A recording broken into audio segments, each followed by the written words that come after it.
Global competitiveness और क्षमता को नए सिरे से परिभाषित किया है। निवेशकों का आज भारत में विश्वास बढ़ा है और मध्य प्रदेश जैसे भारत के अनेक राज्यों के लिए अपने वैश्विक पहचान बनाना और अपने समृद्धि के लक्ष्य को तय करना आसान हो गया है और इसका प्रत्यक्ष प्रमाण आप सभी की उपस्थिति है। So at the very outset, ladies and gentlemen, let's express our heartfelt gratitude to Prime Minister Modi, a leader who has redefined Bharat on the global stage, a leader, ladies and gentlemen, who has transformed India into a global investment powerhouse. और सभी की तरफ से आभार व्यक्त करने के लिए मैं निवेदन करती हूं मेजबान मुख्यमंत्री हमारे माननीय मुख्यमंत्री आदरणीय डॉक्टर मोहन यादव जी से कि माननीय प्रधानमंत्री जी को आप एक अंग वस्त्रम भेंट कर उनका अभिवादन करें। Ladies and gentleman, please join us as we extend our heartfelt gratitude. माननीय प्रधानमंत्री जी को आभार व्यक्त करते हुए और इसके साथ साथ एक विशेष स्मृति चिन्ह माननीय प्रधानमंत्री जी को भेंट की जा रही है। देवी सज्जनों, इस कलाकृति में जटिल विवरण के साथ महाकाल मंदिर को भोपाल की प्रसिद्ध कढ़ाई जरी जरदोजी से तैयार किया गया है। ये एक ओडीओपी क्राफ्ट के रूप में मान्यता प्राप्त मध्य प्रदेश की समृद्ध विरासत का प्रतिनिधित्व करता है। बहुत बहुत धन्यवाद और स्वागत प्रधानमंत्री जी का। देवी सज्जनों, मध्य प्रदेश आज व्यापार, उद्योग, निवेश, नवाचार के क्षेत्रों में अनेक नई ऊंचाइयों को छू रहा है और गर्व के साथ आपको बताते हैं कि देश के बड़े राज्यों में मध्य प्रदेश आज सर्वाधिक विकास दर वाला राज्य बन चुका है। इस उपलब्धि के पीछे, इस माइलस्टोन के पीछे की इच्छा शक्ति, संकल्प शक्ति को आमंत्रित करते हैं हमारे माननीय मुख्यमंत्री आदरणीय डॉक्टर मोहन यादव जी को। आप सभी की प्रशंसा भरी तालियों के बीच मैं उन्हें आमंत्रित करती हूं उनके स्वागत उद्बोधन के लिए, जो हर घर में रोजगार और हर जिला में विकास के तर्ज पर विकसित मध्य प्रदेश और विकसित भारत की ओर प्रयत्नशील हैं। आदरणीय डॉक्टर मोहन यादव जी।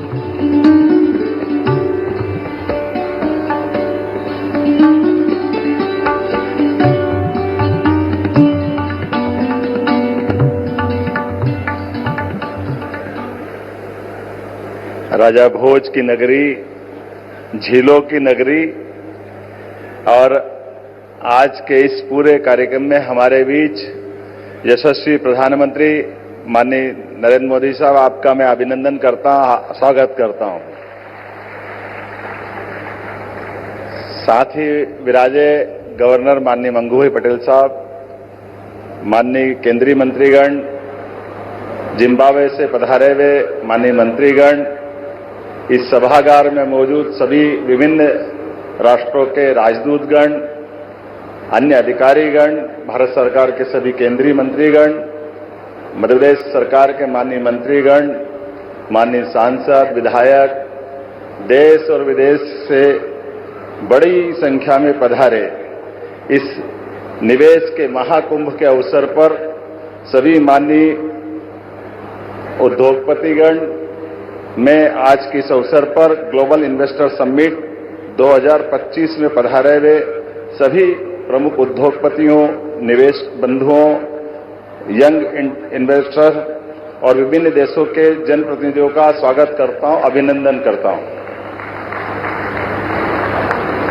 हमारा सौभाग्य विश्व में सर्वाधिक लोकप्रिय और हम सबको गौरवान्वित करने वाले यशस्वी प्रधानमंत्री माननीय श्रीमान नरेंद्र मोदी जी की उपस्थिति में मध्य प्रदेश आज इस ऐतिहासिक आयोजन का साक्षी बनने जा रहा है। ये हम सबका सौभाग्य है। इसका महत्व और इस नाते से भी बढ़ जाता है, ये यशस्वी प्रधानमंत्री की उपस्थिति आज भोपाल में एक नया रिकॉर्ड भी बना रही है।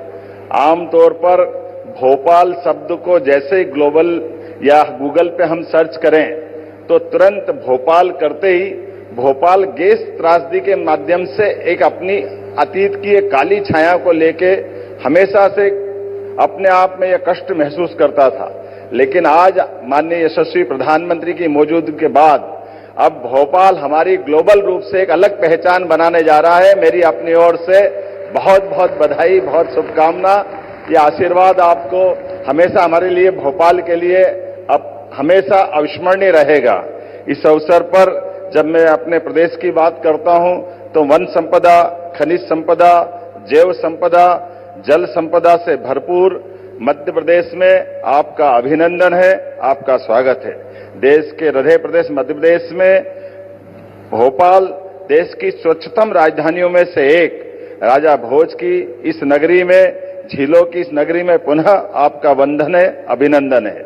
यशस्वी प्रधानमंत्री श्रीमान नरेंद्र मोदी जी के नेतृत्व में और उनके मार्गदर्शन में मध्य प्रदेश सरकार सतत विकास और औद्योगिक निवेश की दिशा में लगातार अपनी निर्बाध गति से आगे बढ़ने के संकल्प को धारण करके गठन के साथ लगातार आगे बढ़ रही है।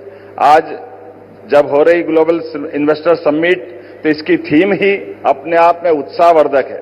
अनंत संभावनाएं जो मध्य प्रदेश में उद्योग और निवेश की असीम संभावनाओं को दर्शाती है।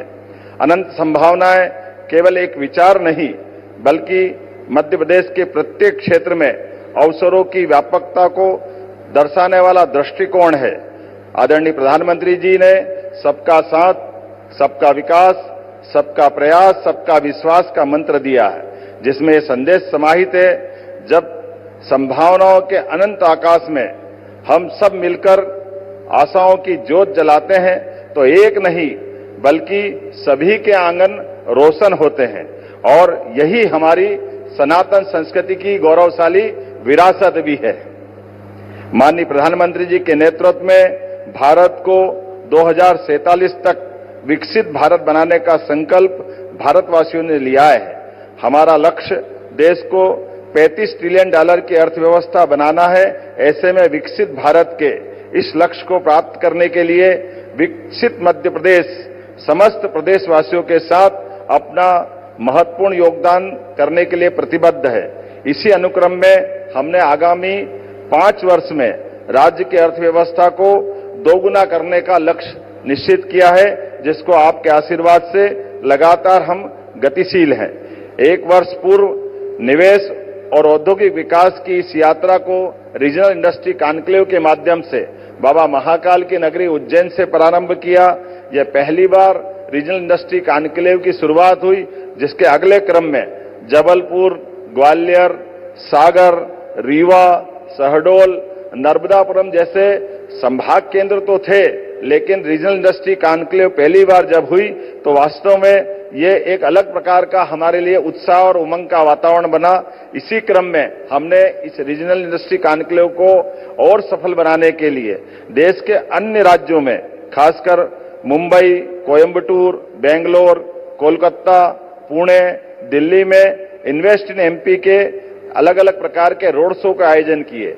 न केवल देश में बल्कि देश के बाहर भी अंतर्राष्ट्रीय स्तर पर यूके, जर्मनी और जापान में भी मध्य प्रदेश की विकास गाथा को प्रस्तुत करते हुए आपके नेतृत्व में भारत के बढ़ते कदम से विश्व के लोगों को अवगत कराने का प्रयास किया, जिसका हमको प्रतिसाद बहुत अच्छे प्रकार से मिला है। इस यात्रा में मध्य प्रदेश सरकार देश विदेश के उद्योगपतियों से लगातार सतत संवाद करते हुए उनकी आवश्यकताओं एवं भविष्य की चुनौतियों को हमने समझने का प्रयास किया और निवेश को प्रोत्साहित करने के लिए एक रोडमैप तैयार किया। इसी परिप्रेक्ष्य में हम अपनी निवेश नीतियों और निवेश फ्रेंडली इकोसिस्टम पर लगातार कार्य कर रहे हैं, जिसके आधार पर निवेश प्रोत्साहन के लिए 18 नई नीतियां लेकर हम आए हैं, जिसका लोकार्पण आज माननीय प्रधानमंत्री जी के माध्यम से मध्य प्रदेश में पहली बार होने जा रहा है। इन नीतियों से हमारा प्रयास उद्योग जगत की आवश्यकताओं को प्रदेश के विकास के मार्ग से जोड़कर बढ़ना है। हमने कई नए क्षेत्रों को भी ध्यान में रखते हुए सरल, निवेश अनुकूल और प्रासंगिक नीतियों का निर्माण किया है। नीतियों का प्रभावी क्रियान्वयन, सरलीकृत व्यापार एवं बाधारहित व्यवसाय हमारी उच्च प्राथमिकता है।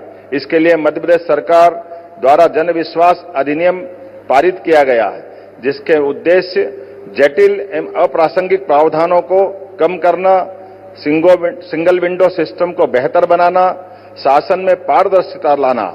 मध्य प्रदेश निवेश के प्रयासों हेतु लगातार प्रयास कर रहा है। इसीलिए हमने वर्ष 2025 को उद्योग एवं रोजगार वर्ष मनाने का निर्णय लिया है। उद्योग एवं रोजगार को बढ़ावा देने के लिए ग्लोबल इन्वेस्टर समिट के बाद हम अलग अलग 6 विभागों में शहरी विकास विभाग, पर्यटन विभाग, खनिज, नवकरणीय ऊर्जा, सूचना प्रौद्योगिकी एवं एमएसएमई के अलग अलग प्रकार के समिट करने के भी योजना पे काम कर रहे हैं। किसी भी प्रदेश के औद्योगिक विकास के लिए 4 मूलभूत आवश्यकता होती है: भूमि, जल, बिजली और कुशल कार्यबल। बाबा महाकाल की कृपा से मध्य प्रदेश में सरप्लस बिजली है, भरपूर पानी है, विशाल लैंड बैंक है, कुशल मानव संसाधन है एवं यहाँ की कानून व्यवस्था भी अनुकूल है। इसके अतिरिक्त सर्वाधिक सरकार की प्रतिबद्धता, जो आपके आशीर्वाद से केंद्र सरकार और राज्य सरकार, डबल इंजन की सरकार अपने सभी निवेशकों के लिए एक सरल, प्रभावी एवं त्वरित गति से चलने वाले वातावरण को उपलब्ध करा रही है। यही औद्योगिक विकास के लिए इकोसिस्टम का काम करेगा। सकल घरेलू उत्पाद जीएसडीपी में मध्य प्रदेश बड़े राज्यों की श्रेणी में सर्वाधिक तेज गति से बढ़ने वाले राज्य में अपने प्रमुख स्थान पर है। मध्य प्रदेश में भाजपा की सरकार ने अधोसंरचना के विकास के अभूतपूर्व उपलब्धियां हासिल की है। मेगा फुटवेयर क्लस्टर मुरैना, नवकरणीय ऊर्जा उपकरण निर्माण मोहासा बाबई, पीएम मित्र पार्क धार सहित कई बड़े प्रोजेक्टों पर लगातार हम आपके नेतृत्व में आगे बढ़ रहे हैं। विक्रम उद्योगपुरी उज्जैन में मेडिकल डिवाइस पार्क भारत सरकार के माध्यम से 900 एकड़ का पूरा हमारा डिवाइस पार्क, आज की स्थिति में हमको दोबारा इतनी लैंड एक्वायर करना पड़ रही है। यह आपकी दूरगामी नीतियों का परिणाम है कि मेडिकल डिवाइस पार्क में इतनी सफलता मिल रही है। इसी के साथ साथ 6 नए औद्योगिक विकास क्षेत्रों का भी हम नए प्रकार से संकल्प लेके आगे बढ़ रहे हैं। 13 नए औद्योगिक पार्क न केवल पूर्ण हो रहे हैं बल्कि 20 और औद्योगिक पार्कों की आधारशिला रखी जाएगी। मैं आने वाले समय में हमारे semiconductor park, Naveen IT park इत्यादि के माध्यम से हमारे यहां पर न केवल आकर्षक रोजगार बल्कि निवेश की भी बड़ी संभावनाओं के आधार पर आपके आशीर्वाद के साथ सरकार के कदम से कदम मिला के भारत सरकार के साथ चलने के लिए मध्य प्रदेश सरकार तत्पर है। प्रदेश में पर्यटन की भी अपार संभावना है। यहाँ बाबा महाकालेश्वर, ओंकारेश्वर न केवल ज्योतिर्लिंग धार्मिक पर्यटन को बढ़ावा दे रहे हैं बल्कि इससे जुड़े हुए ओरछा, दतिया, भोजपुर, भीमबेटका सहित ही हमारा वन्य जीव का भी इकोसिस्टम लगातार लोगों को पर्यटन में आकर्षित कर रहा है। पर्यटन की जब हम बात कर रहे हैं तो न केवल फॉरेस्ट बल्कि मेडिकल टूरिज्म में भी हमारी हेल्थ पॉलिसी के माध्यम से हम एक नई छलांग लगाने के लिए तैयार है, जिसके लिए हम अपनी सरकार के माध्यम से ये ध्येय वाक्य अतिथि देवो भव की इस भाव को चरितार्थ करेंगे। मुझे इस बात की प्रसन्नता है जब आप यहाँ विराजमान हैं तो न केवल हमारा विश्वास, आत्मविश्वास को मजबूत कर रहा है बल्कि आने वाले समय में जैसा कि हम सबका संकल्प है, बड़े से बड़ा और छोटे से छोटा निवेशक भी हमारे लिए अतिथि है। सभी के लिए मध्य प्रदेश में अनंत संभावना है। इस अनंत संभावनाओं को विकास में फलीभूत करने के लिए मध्य प्रदेश सरकार अपनी प्रतिबद्धता आपके नेतृत्व में दोहराने के लिए तत्पर है। माननीय प्रधानमंत्री जी के ऐतिहासिक नेतृत्व में मध्य प्रदेश सहित पूरा देश आर्थिक प्रगति के नए युग में प्रवेश कर रहा है। बड़ा उद्योगपति हो या छोटा व्यापारी, किसान हो या युवा, महिला हो या गरीब, सभी के लिए आदरणीय प्रधानमंत्री जी का विकास आधारित दृष्टिकोण समृद्धि के नए रास्ते खोल रहा है। मध्य प्रदेश सरकार ने गरीब, युवा, अन्नदाता एवं महिलाओं को केंद्र में रखते हुए 4 मिशन आरंभ किए हैं। इनके अंतर्गत नीतियों के प्रभावी क्रियान्वयन के लिए विभिन्न विभागों के मध्य समन्वय स्थापित करते हुए आउटकम केंद्रित लक्ष्यों पर भी कार्य किया जा रहा है। आदरणीय प्रधानमंत्री जी के मध्य प्रदेश के विकास को आशीर्वाद के आधार पर अग्रसर करते हुए मुझे इस बात की प्रसन्नता है, एक तरफ जब नर्मदा से हम मालवा, निमाड़ और इत्यादि क्षेत्र को सरसब्ज कर रहे हैं, वहीं यशस्वी प्रधानमंत्री ने विश्व के पहले नदी जोड़ो अभियान केन बेतवा लिंक परियोजना और पार्वती कालेसिन चंबल लिंक योजना के माध्यम से मध्य प्रदेश और पास के राज्यों को अलग से आशीर्वाद देकर के एक नई दिशा दिखाई है, जिसमें मध्य प्रदेश में 41 लाख आबादी को पेयजल की सुविधा मिलेगी, 9 लाख हेक्टेयर से ज्यादा क्षेत्र सिंचाई की उपलब्धता हासिल करेगा, साथ ही औद्योगिक क्षेत्र को भी जल की सुविधा उपलब्ध होगी। मध्य प्रदेश बिजली के क्षेत्र में भी सरप्लस स्टेट है। रीवा और ओंकारेश्वर के सौर ऊर्जा संयंत्र देश को रिन्यूएबल एनर्जी की नई दिशा दिखा रहे हैं। औद्योगिक इंडस्ट्रियल कॉरिडोर, उद्योग संरचना, शहरी विकास, हवाई सेवा, शिक्षा, चिकित्सा, नेशनल हाईवे, पर्यटन, पर्यावरण, कृषि सहित सभी क्षेत्रों में अत्याधुनिक तकनीक और गुणवत्ता के साथ प्रगति हमने सुनिश्चित की है। यशस्वी प्रधानमंत्री के नेतृत्व में मध्य प्रदेश को विकसित और औद्योगिक मध्य प्रदेश बनाने की यात्रा प्रारंभ हो चुकी है। विचारों से योजना के साकार होने तक, कृषि से सेमीकंडक्टर तक, निर्माण से लेकर निर्यात तक, आईटी से लेकर फिल्म टूरिज्म तक मध्य प्रदेश एक बेहतर भविष्य को आकार दे रहा है। मध्य प्रदेश ने अपनी भौगोलिक स्थिति, संसाधनों और अधोसंरचना के माध्यम से निवेश अनुकूल वातावरण निर्मित किया है, जो देश की प्रगति में भूमिका निभाने के लिए अपनी अग्रणी भूमिका निभाने के लिए तत्पर है। हमारे मध्य प्रदेश की विशेषता में यह है कि एक बार जो यहाँ आता है यहीं का आकर रह जाता है।